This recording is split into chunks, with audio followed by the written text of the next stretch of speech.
Kami akan membahas tentang daun Deritophyta, monokotil, dan dikotil.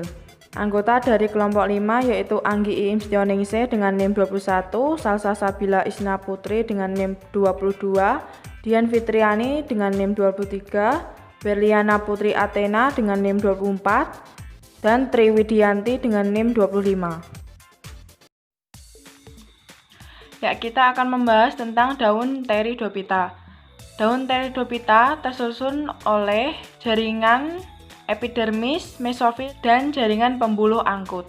Daun Pteridophyta menurut ukuran dibedakan menjadi dua, yaitu mikrofil dan makrofil. Daun mikrofil mempunyai ciri-ciri ukuran kecil, tebal hanya selapis saja, dan membentuk rambut. Contoh daun mikrofil adalah Lycopodium sp dan Laginella kraussiana. Bisa dilihat dari gambar, daun mikrofil yaitu daun yang sangat kecil. Tentunya sesuai namanya yaitu mikrofil, daun yang kecil. Jaringan pembuluhnya tidak bercabang. Sedangkan daun makrofil yaitu ciri-cirinya mempunyai daun yang besar dan tipis. Memiliki bagian-bagian daun seperti tulang daun, tangkai daun, epidermis, dan mesofil.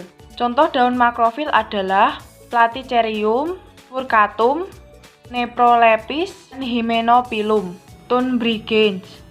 Dapat dilihat pada bagian gambar, daun makrofil tentunya bentuk daunnya besar dan jaringan pembuluhnya bercabang.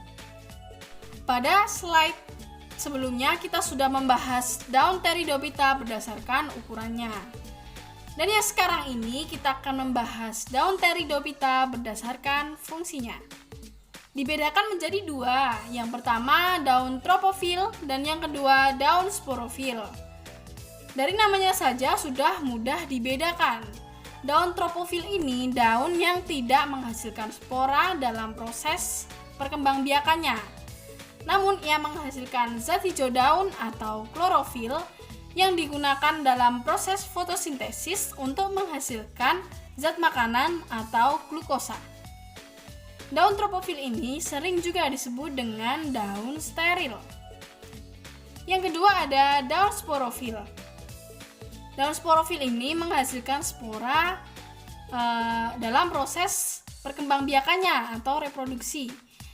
Daun sporofil ini sering disebut dengan daun fertil atau daun subur.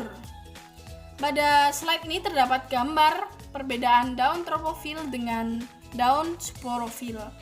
Pada daun sporofil itu pada permukaan daunnya terdapat bintik-bintik kuning, dan yang tropofil itu tidak terdapat bintik-bintik. Dia berwarna hijau, menandakan ia mempunyai zat hijau daun atau klorofil. Yang selanjutnya kita akan membahas anatomi daun monokotil. Anatominya ini dibagi menjadi 3 bagian. Yang pertama ada epidermis, yang kedua ada jaringan mesofil, dan yang ketiga ada berkas vaskuler. Kita akan membahas satu persatu mulai dari jaringan epidermis. Epidermis ini sering kita temui pada permukaan atas dan bawah lapisan yang paling luar pada anatomi daun. Lapisan epidermis uniseriat dan tersusun dari sel-sel yang memiliki bentuk bulat telur. Dinding luar sel epidermis mengalami kutikularisasi. Kutikularisasi itu proses sekresi zat kutin pada permukaan dinding sel. Yang kedua ada jaringan mesofil.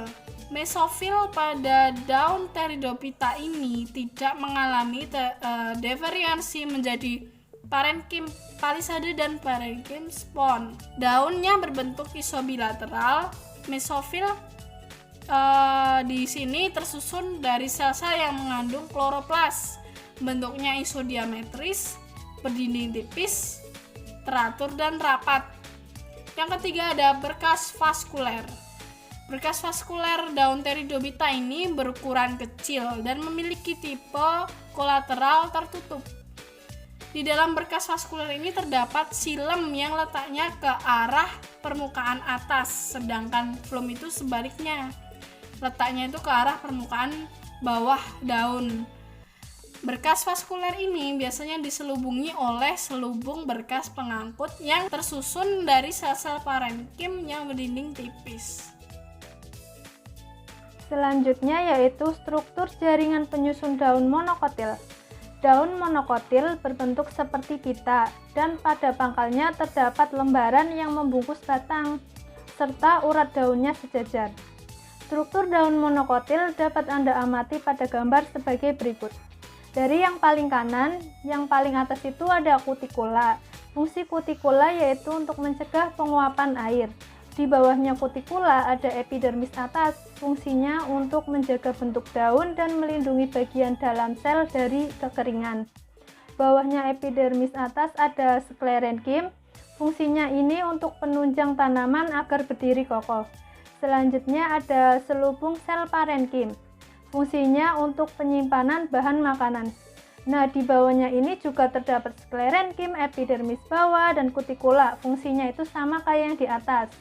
Kita ke sebelah kiri, itu yang paling atas ada stomata. Fungsinya untuk jalannya udara. Nah, stomata ini diapit oleh dua sel penjaga yang mengatur untuk membuka dan menutup stomata. Di bawah stomata ada rongga udara, ada xilem, ada floem, ini termasuk dalam mesofil. Fungsi mesofil itu adalah untuk proses fotosintesis. Xilem ini itu yang bulat, gede, dan yang floem itu bawahnya xilem yang kecil-kecil tersebar. Pada daun monokotil tidak memiliki kambium sehingga tidak dapat tumbuh membesar. Selanjutnya adalah struktur daun dikotil. Struktur daun dikotil tersusun dari beberapa jaringan. Yang pertama ada epidermis. Fungsi dari epidermis yaitu menjaga bentuk daun dan melindungi bagian dalam sel dari kekeringan. Ciri-cirinya itu satu lapis sel, kecuali ficus atau tanaman karet. Epidermis atas pada daun ficus terdiri atas selapis epidermis dan 3 lapis hipodermis. Sementara pada epidermis bawah terdapat selapis epidermis dan 2 lapis hipodermis. Selanjutnya ada kutikula. Fungsi dari kutikula yaitu mencegah penguapan air.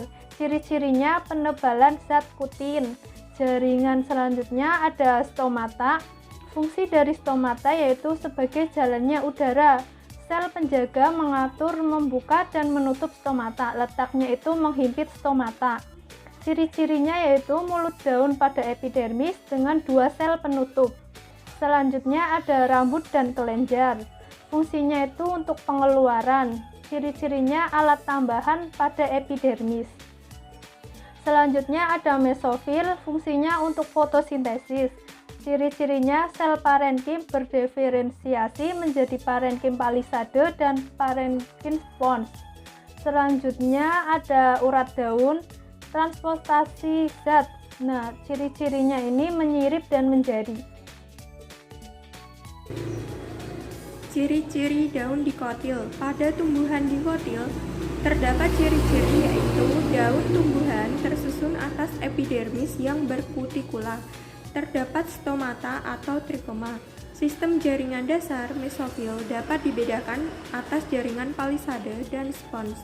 Tidak demikian halnya pada monokotil, khususnya famili Graminae. Sistem berkas pembuluh terdiri atas xilem dan floem yang terdapat pada tulang daun. Perbedaan daun dikotil dan monokotil.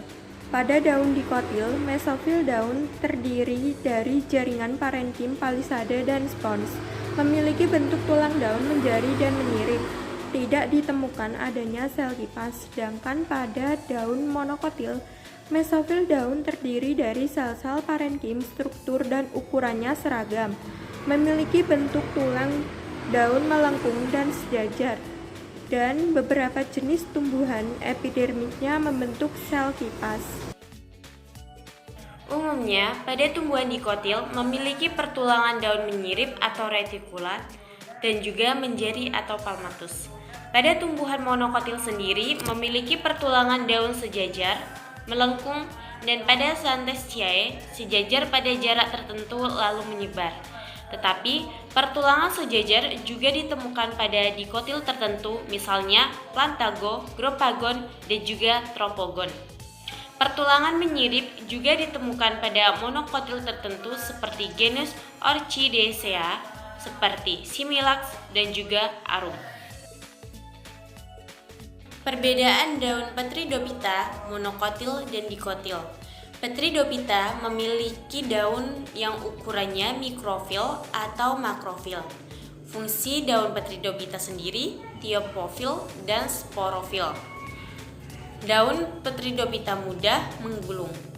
Monokotil sendiri memiliki daun tunggal atau majemuk, tulang daunnya sejajar atau melengkung. Dikotil memiliki daun tunggal atau majemuk dan tulang daunnya menyirip atau menjari.